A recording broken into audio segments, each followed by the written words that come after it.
대한민국에서 편의점보다 많다는 이곳. 24시간 돌아가고 시간에 따라 요금이 다르다는 이곳. 한국에 처음 온 외국인들이 교회 다음으로 많아서 놀란다는 이곳. 다름 아닌 모텔입니다. 전국 숙박시설 4만여 곳 중 3만여 개가 모텔인데요. 편의점이 2만여 개거든요. 어떻게 모텔이 더 많아요? 이게 2015년 통계고요. 지금은 모텔이 한 3만 8천여 개 된다고 합니다. 코로나로 카페니 주점이니 영업시간 제한이 걸리면서 도리어 모텔로 사람들이 몰렸고요. 때 아닌 특수를 이루기도 했습니다. 그 덕에 사상 최대의 실적을 거둔 두 업체가 있는데요. 숙박 앱의 최강자인 야놀자와 여기어때입니다.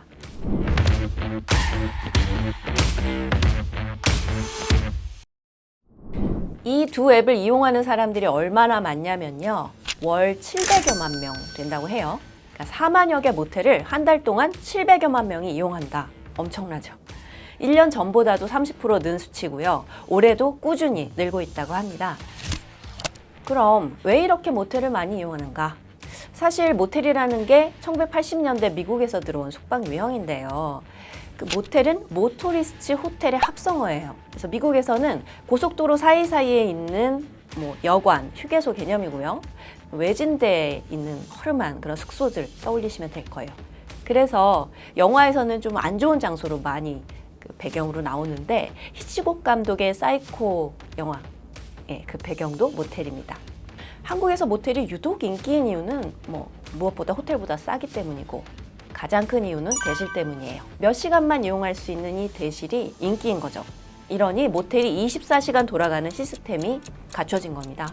대실 개념이 중국에도 있다고 하는데요. 한국처럼 잘 돼 있는 나라 아마 없을 거예요.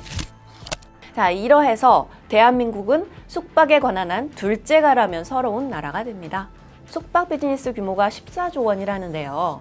야놀자는 지난해 3,748억 원의 매출을 올렸고요. 여기어때는 2,049억 원의 매출을 올리면서 아주 좋은 실적을 거둡니다. 야놀자는 손정희 소프트뱅크 회장이 쿠팡 다음으로 거액을 투자한 업체로 화제가 됐었습니다. 무려 2조 원을 유치받았으니까요. 여기어때도 지난 4월에 미래에셋 캐피탈로부터 500억 원을 투자받았는데요.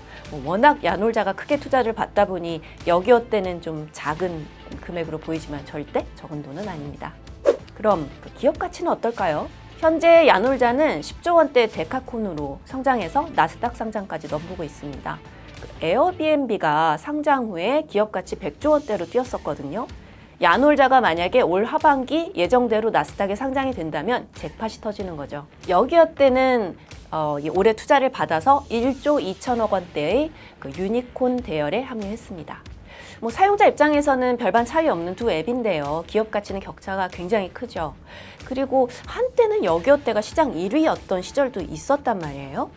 그래서 오늘은 이 야놀자와 여기어때의 엄청난 격차, 한때 자웅을 겨루던 이 두 업체가 왜 이렇게 차이가 나게 됐는지, 그리고 회사의 성장 스토리를 다뤄보고자 합니다. 야놀자는 우리나라 숙박 앱의 단군 신화죠. 이 회사 창업주인 이수진 현 야놀자 총괄 대표가 우리나라 숙박 앱을 탄생시킨 주인공이고요. 이 대표는 흑수저 성공 신화로 유명한 인물입니다. 없이 살았고 가난했고 부자가 되고 싶었다라고 인터뷰에서 얘기를 했는데요. 4살 때 아버지가 돌아가시고 6살 때 어머니는 재가를 하시고 소장농인 조부모님 손에서 컸는데 농사를 짓느라 제대로 교육도 못 받고 초등학교 5학년 때나 한글을 뗐을 정도였다고 해요. 그렇게 해서 그 공고를 가고 전문대를 나와서 병역 특례 요원으로 회사를 다닙니다. 한 달 월급이 한 40만 원 정도 됐다고 하는데 그 돈을 악착같이 모아서 종잣돈 4천만 원을 모았어요. 부자가 되고 싶다는 생각이 있었던 그에게 눈에 띈 베스트셀러 부자 아빠, 가난한 아빠란 책이 있었습니다. 그 책에서 부자란 단순히 공부를 잘해서 전문직을 갖고 있거나 돈을 많이 번 그런 부자가 아니었어요. 아무것도 하지 않아도 통장에 지속적으로 돈이 쌓이는 시스템을 가진 사람이 진정한 부자다라고 그 책에서는 얘기를 했다고 합니다. 그때 부자에 대한 생각을 바꿨죠. 그래서 어떻게 하면 될까 생각해서 그 이수진 대표가 한 게 하필이면 주식 투자였어요. 1년 만에 4천만 원을 다 날려버립니다. 당시에 고모댁에 얹혀 살고 있어서 눈치는 보이지 돈은 다 널렸지. 그래서 이제 숙식이 제공되는 일자리를 찾았는데 첫째가 원양어선, 둘째가 도예촌, 세 번째가 모텔이었어요. 원양어선은 뭐 배 타면 못 돌아올 것 같았고 도예촌은 어릴 적에 흙 만지는 일이 얼마나 힘든지를 너무나도 잘 지켜봤기 때문에 포기를 했고요. 그래서 택한 데가 모텔이었습니다. 모텔에서 제일 처음 시작한 일은 청소였고요. 일하면서 매니저, 지배인까지 달았어요. 근데 모텔 일을 하다 보니 너무 외로웠다고 해요. 그래서 종사자들 카페를 다음에 개설해서 정보를 나누면서 외로움을 달래고 그렇게 스트레스를 풀었다고 합니다. 그렇게 4년이 지났는데 숙식이 해결되다 보니 돈이 꽤 모인 거예요. 자, 부자가 되려면 뭘 해야지? 사업을 해야겠다. 이 생각에 사업을 하는데 그때 이제 모텔 비즈니스가 아니라 샐러드 가게였어요. 6개월 만에 망합니다. 그리고 다시 모텔 매니저로 돌아와서 일을 시작하죠. 그러다가 다시 뭔가 해봐야겠다. 그게 바로 모텔 투어란 사이트였어요. 기존의 그 모텔 종사자 카페를 기반으로 사람들은 금방 모을 수 있었고요. 모텔에 납품되는 제품을 비교 견적하고 부동산 정보, 구인구직 정보를 담는 그런 B2B 사이트였는데 그런데 이 사이트가 이걸 넣고 대박이 납니다. 모텔 사용자 후기였던 거죠. 그때까지만 해도 모텔 이용자들이 모텔방을 미리 보고 비교한다는 게 일반적이지 않았습니다. 가입자는 순식간에 30만 명까지 늘었는데요. 경쟁사가 상표권을 등록해버리고 개발자까지 끌어가면서 또 꿈이 무너집니다. 그래서 마지막 기회다라는 생각으로 500만 원 주고 다른 사이트를 사서 다시 시작하죠. 그게 야놀자의 전신입니다. 2007년 야놀자란 이름으로 사이트를 오픈하고 2011년 야놀자 앱을 출시하면서 성장해 갔어요. 그런데 당시만 해도 숙박비라는 게 업주 마음이고 할인을 하는 게 진짜 할인인지 아니면 실제 가격보다 높게 책정해 놓은 다음에 할인해 주는 척을 하는 건지 알 길이 없었어요. 그러다가 경쟁 앱들이 하나둘 등장하면서 가격 거품이 점차 사라지고 숙박앱 시장이 활성화되기 시작합니다. 그리고 이 시장에 신흥 강자 여기어때가 나타납니다. 여기어때의 성장세는 엄청났습니다. 여기어때가 한때 야놀자를 추월했다는 사실, 어떻게 후발주자로 야놀자를 뛰어넘을 수 있었을까요?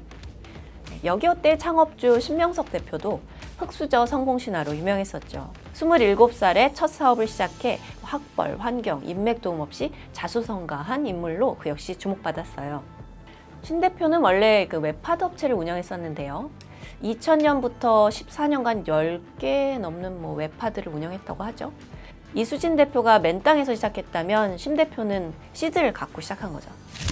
여기어때 출범 당시 숙박 예약 시장을 레드오션이라 불렸어요. 그럼에도 심 대표는 승산이 있다고 봤습니다.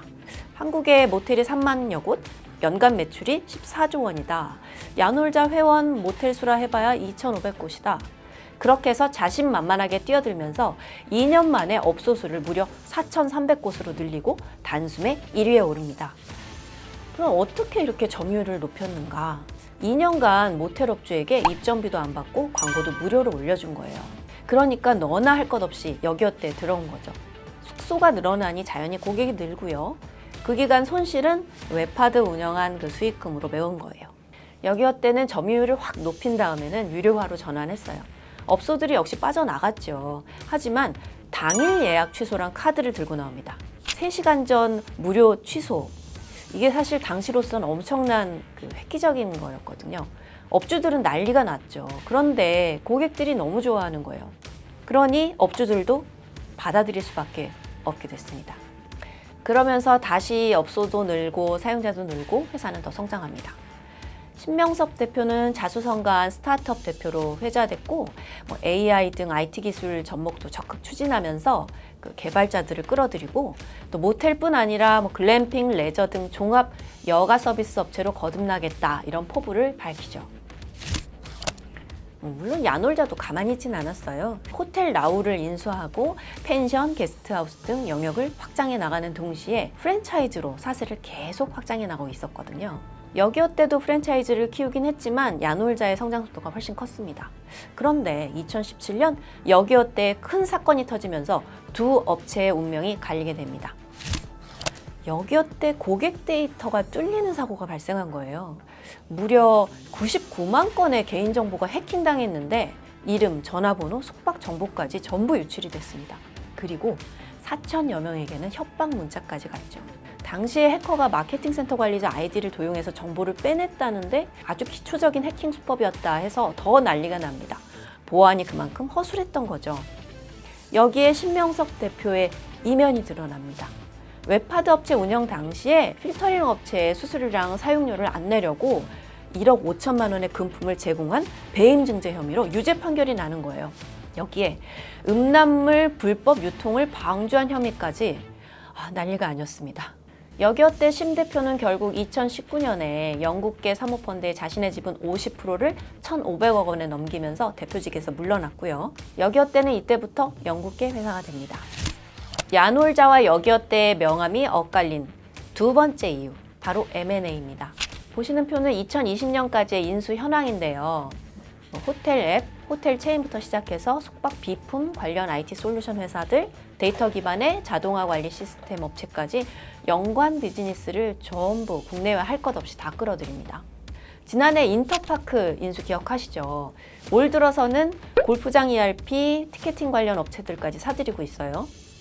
그러니까 숙박에 관한 모든 시스템을 야놀자란 플랫폼에서 원스톱으로 해결하겠다, 이런 그림으로 보여지거든요.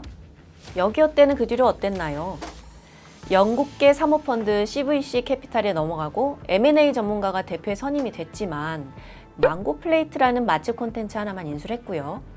온라인 투어의 지분 20%를 인수하긴 했지만 야놀자하고는 비교를 할 수 없죠. 여기어때 관계자의 얘기인즉 사주가 돈이 없진 않지만 시너지가 나지 않는 사업은 굳이 하지 않겠다라는 입장이라네요. 외형 성장보다는 내실과 기본에 충실하겠다라는 게 여기어때의 입장입니다.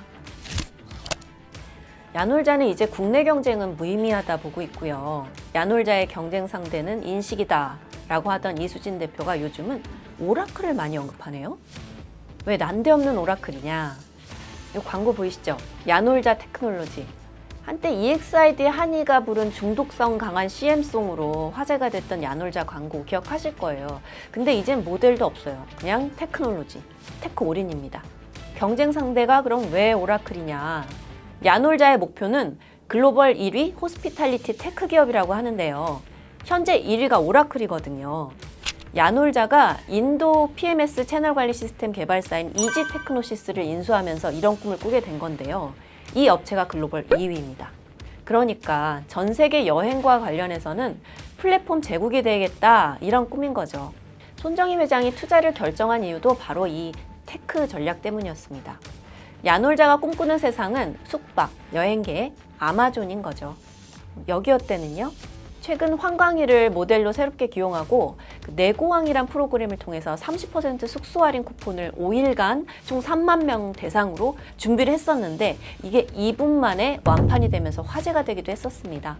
야놀자와는 좀 다른 전략이죠. 어떤 광고와 마케팅 전략으로 소비자들에게 어필할지 그 부분도 흥미로울 것 같습니다. 마지막으로 짚고 넘어가야 할 포인트. 어찌됐건 지금까지 이 숙박 앱을 키운 건 파라리 모텔이었다는 사실. 그리고 여전히 매출의 상당 부분은 숙박업주들의 수수료와 광고에서 나온다는 사실. 착취 테크놀로지다, 플랫폼 독과점이다 하는 논란이 끊이지 않고 국정감사회까지 출석해야 하는 이유도 전국 3만여 모텔이 주요 수익원이기 때문이에요. 앞으로 이 문제를 숙박앱 플랫폼 업체들이 어떻게 풀어나갈지 궁금해지네요. 오늘은 코로나로 오히려 특수를 누렸던 숙박앱 업체 야놀자와 여기어때에 대해서 알아봤습니다. 앞으로 상장 이슈도 있으니 관심 갖고 지켜보겠습니다. 궁금하신 기업이나 브랜드가 있다면 언제든지 댓글 남겨주세요. 에딘머니가 달려가겠습니다. 오늘 이야기가 재밌으셨다면 구독과 좋아요 눌러주세요. 다음 시간에는 더 재밌는 이야기로 찾아뵙겠습니다.